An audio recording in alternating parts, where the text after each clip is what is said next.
오늘 소개해드릴 논문은 크로스링구얼 랭귀지 모델 프리트레이닝이라는 논문이고요. 이 논문 제목보다는 XLM이라는 모델명으로 좀 더 유명한 그런 논문입니다. 기존에 널리 사용되는 게 이제 MLM, 마스크드 랭귀지 모델이 많이 사용되는데, 그게 이제 단일 언어에 대해서 쓰기 좋은 형태다 보니까 이걸 좀 다중 언어로 확장시킬 수 없을까 하는 아이디어를 제시한 논문입니다. 시작할게요. 마스크드 랭귀지 모델은 저번 발표 때도 말씀을 드렸는데, 입력 문장이 이렇게 주어지면 그 중에 일부를 마스크 토큰으로 치환을 하고, 그 치환된 마스크 토큰을 이제 모델이 유출을 하면서 문맥을 이해하는 학습을 하게 되는 그런 모델입니다.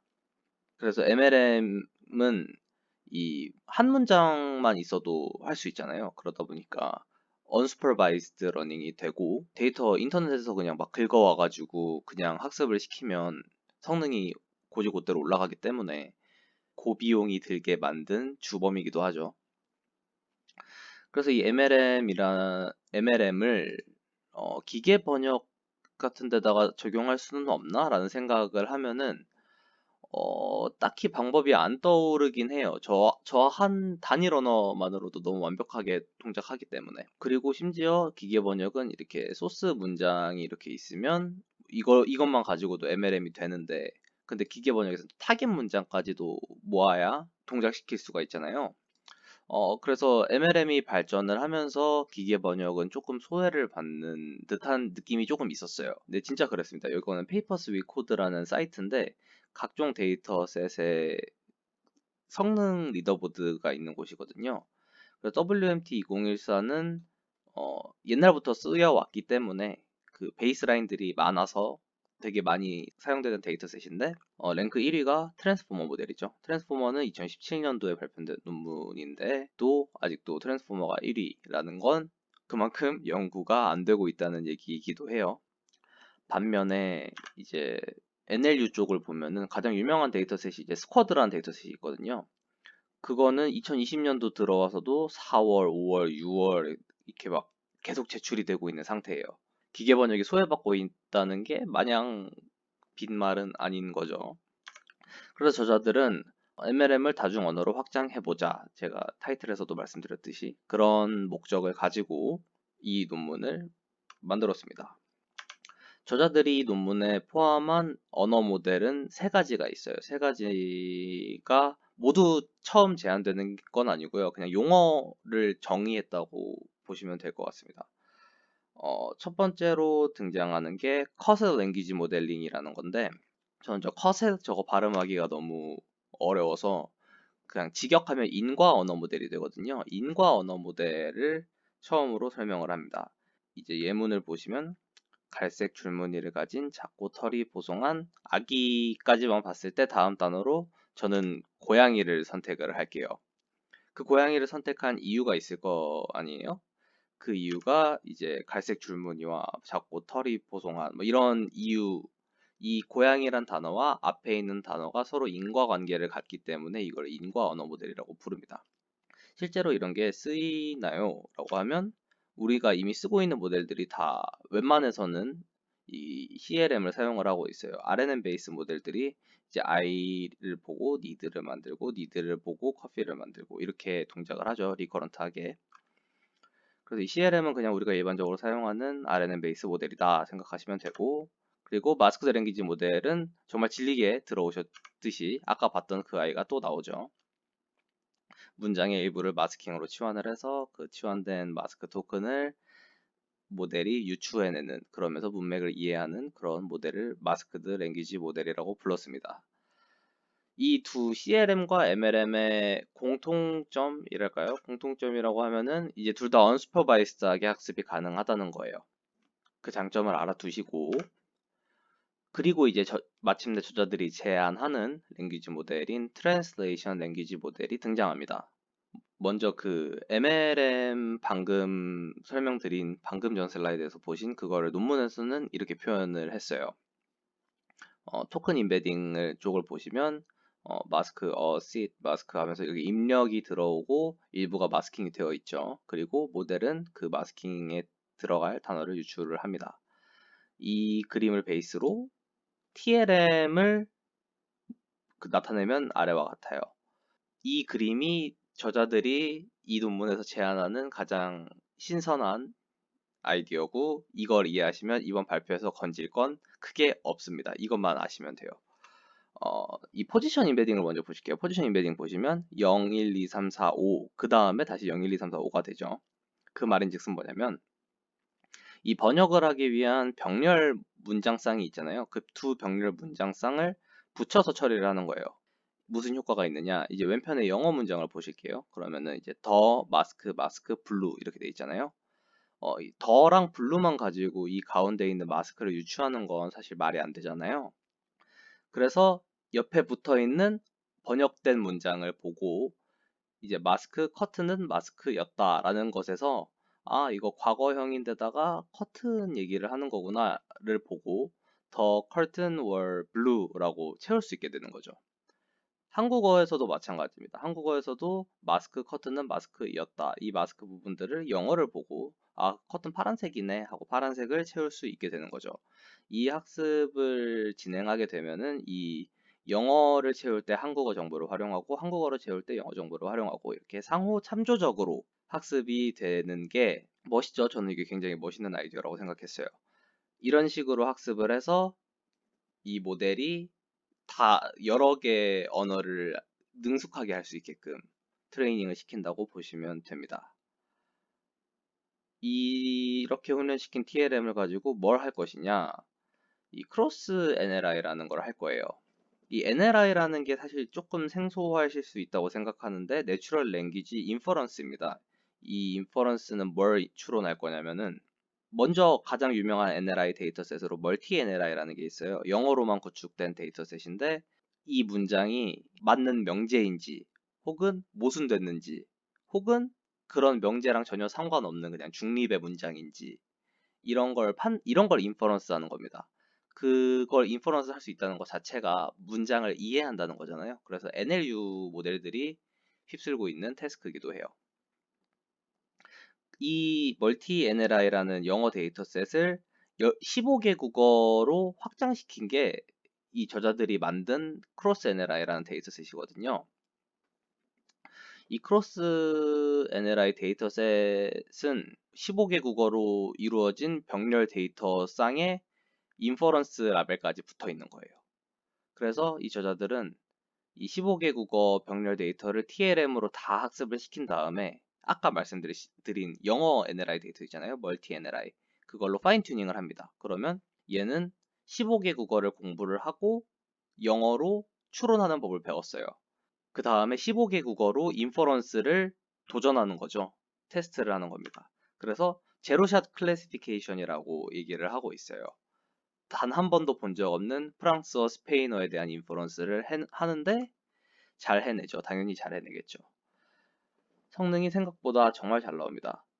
여 위쪽에 보시면은 여기 76.7점 이런 거 있는데, 이 데이터셋은 뭐냐면 아까 말씀드린 그 영어 데이터셋 있죠. 멀티 NLI. 멀티 NLI를 각국의 언어로 번역을 해서 시킨 거예요. 그러니까 본 적 있는 데이터죠. 이거 잘 나오는 건 사실 큰 의미가 없고, 여 밑에 있는 이 TLM을 활용했을 때 크로스 NLI가 잘 된다. 75.1점이 나왔다. 이게 가장 의미 있는 결과라고 보시면 됩니다. 그리고 이후에도 많은 실험을 진행을 했는데, 여기서부터는 살짝 아쉬운 게 이 멋진 아이디어인 TLM 있잖아요. 그 TLM을 활용을 안 했어요. 다 그냥 본인들의 이전 연구를 좀 더 실험한 느낌? 그래서 사실, 그래서 아까 전에 말씀드린 것처럼 그 아이디어를 이해하셨으면 저는 이 논문에서 건질 건 그거뿐이라고 생각을 하고요. 이 다음부터는 그냥 어떤 아이디어로 실험을 했는지만 간단하게 설명드리도록 할게요. 이 Unsupervised Machine Translation이라는 걸 했는데, 사실 이름부터 되게 신기하죠. 기계 번역인데 Unsupervised 할 수가 있나? 라는 생각이 제일 먼저 드는데, 저자들이 이 태스크에 대해서 굉장히 오랜 시간 연구를 한 것 같더라고요. 그래서 이 XLM 논문에는 어떻게 이루어지는지에 대한 설명은 없어요.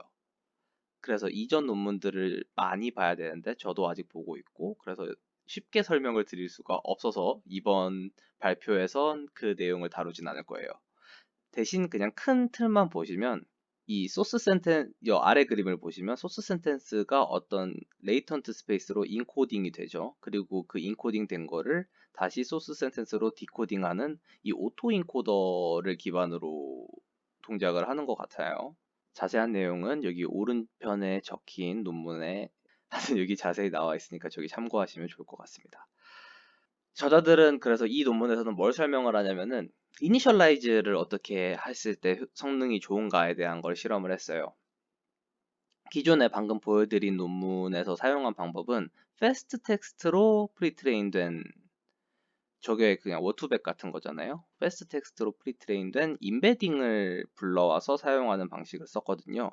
그래서 저자들은 그럼 임베딩만 쓰지 말고 그럼 인코더랑 디코더까지 다 프리트레이닝을 시켜서 하면은 성능이 더 좋지 않을까라는 생각을 하고 그 프리트레이닝 방식을 CLM과 MLM을 번갈아 가면서 다 실험을 했고 그 결과 웬만하면은 MLM을 둘 다 썼을 때 성능이 좋네요. 그쵸?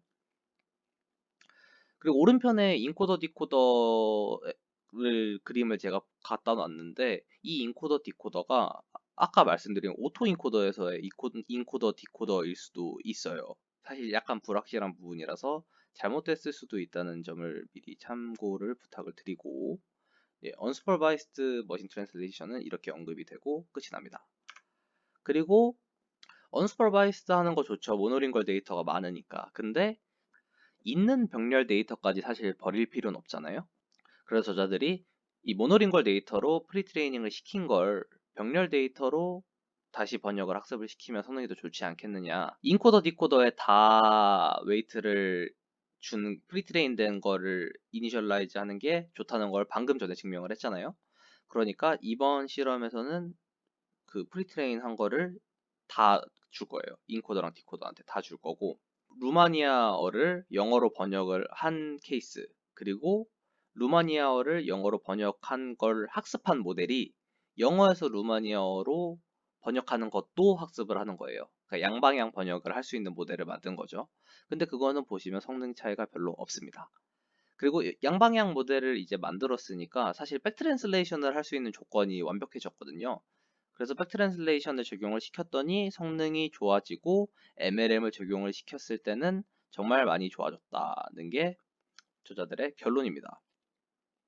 이 데이터셋은 WMT2016이 사용이 되었어요. 그래서 기계 번역은 이 정도로 보고 저자들이 또 발견을 했던 건 뭐냐면 로우 리소스에 대한 고찰을 또 했어요. 그래서 이 네팔리가 네팔어인데 네팔어는 힌디어보다 그 위키 데이터 기준으로 6배가 적대요. 6분의 1 수준이래요. 그래서 이 네팔리어와 힌디어가 굉장히 유사하기 때문에 우리는 로우 리소스를 유사한 언어로 학습을 같이 시켰을 때 효과를 확인하려 했다는 건데 이 perplexity라는 거는 문장의 복잡도를 얘기를 해요. 저는 이거를 좀 쉽게 설명할 때 개판이라는 단어를 많이 쓰는데 문장을 얼마나 개판으로 만들었냐라는 거거든요. 이 네팔리만으로 학습을 했을 때 157 정도로 개판이었고 영어는 사실 네팔이랑 큰 관련이 없는 언어거든요. 그럼에도 어느 정도 퍼플렉시티가 감소한 거를 보실 수 있어요. 거기다가 이제 더 유사한 힌디어를 추가를 했다라고 하니까 퍼플렉시티가 확 감소하는 걸 보실 수 있고 거기다가 잉글리시까지 더했더니 퍼플렉시티가 정말 많이 낮아졌다. 3분의 2 수준으로 낮아졌죠. 그래서 제가 궁금해서 네팔이랑 힌디가 어떻게 생겼는지 확인을 해봤는데 거의 그냥 똑같은 언어더라고요. 그냥 데이터가 증가된 수준인 것 같고 그냥 보니까 여기 하나가 틀려요. 아마 뭐 다른 문장도 다 이렇게 생겼을 거라고 생각하는데 이건 조금 어떻게 보면 좀 당연한 결과입니다. 당연한 결과고 우리나라어에 적용시킬 수 있는 데이터가 사실 조금 없어요. 우리나라는 독립된 어족이라고 저는 알고 있어서 그래서 이거는 그냥 이렇게도 하는구나를 알아두시면 좋을 것 같습니다. 그리고 이거는 아이디어가 정말 재밌어요. Unsupervised Machine Translation이랑 똑같은데 이거는 단어 단위로 하는 겁니다. 프리트레이닝을 하고 나면 임베딩이 어느 정도 훈련이 될 거잖아요. 여기는 영어 임베딩이 X가 있고 그 바로 오른쪽에 이거는 어느 나라 말인지 모르겠네요. 프랑스어라고 치죠. 프랑스어나 뭐 스페인어겠죠. 하여튼 타겟 언어의 문장 Y가 인베딩 Y가 있습니다. 이 X랑 Y는 결국에 어떤 인베딩 스페이스의 정의가 되잖아요. 이제 그 X에다가 선형 변환을 시키는 거예요, X를 리니어 시켜서 Y를 근사하게끔 만들면 어느 정도 학습이 되다 보면은 둘이 겹치는 순간이 있을 거란 말이죠. 그거를 이제 개N을 활용을 해가지고 찾는 건데, 이것도 자세한 내용이 궁금하시면 여기 Word Translation with Parallel Data라는 논문이 있죠. 이거를 참고하시면 좋습니다. 어쨌건 이렇게 해서 두 단어가 얼마나 유사한가를 비교할 수 있어요. 어떻게 하냐면 코사인 시밀러리티나 L2 디스턴스 혹은 이 평가 지표를 제시한 논문이 있는데, 이거는 조금 복잡하기 때문에 이것도 설명은 하지 않겠습니다. 코사인 시밀러리티는 다들 아시겠지만 두 고차원 벡터의 코사인 유사도를 구하면은 두 벡터가 직교할 때 0이 나오고 완전히 같을 때 1이 나오게 돼요. 그래서 XLM으로 학습한 코사인 유사도는 0.5로 이 방법 중에 가장 좋죠. 이 방법들은 뮤즈라는 거는 위에 보시는 것처럼 이제 선형 변환으로 근사한 이 방법을 말하고요. 컨캣은 우리가 프리트레이닝 할 코퍼스가 있을 거잖아요. 그 코퍼스를 소스 언어랑 타겟 언어랑 합쳐서 그냥 패스트 텍스트 돌린 게 컨캣입니다. 그리고 XLM은 아까 보신 것처럼 TLM으로 학습을 한 거고요. 그리고 코사인 시밀러리티가 가장 높고, 그리고 L2 디스턴스는 아마 둘 사이의 거리겠죠. 그 거리가 가장 짧고, 그러니까 가장 유사하게 언어를 가장 유사한 인베딩을 구축해냈다라고 보시면 됩니다. 네, 여기까지가 저자들이 실험한 내용의 전부고요. 전부 설명드렸습니다. 네, 다시 한번 말씀드리면 중간쯤에 설명드린 모델이 어떻게 생겼는지, 이 저자들의 아이디어 그 두 문장을 붙여서 서로 상호 참조하게 하는 거, 그거를 기억하시면 이 발표는 저는 만족스럽게 마무리할 수 있을 것 같습니다. 네, 발표 여기까지 하겠습니다. 감사합니다.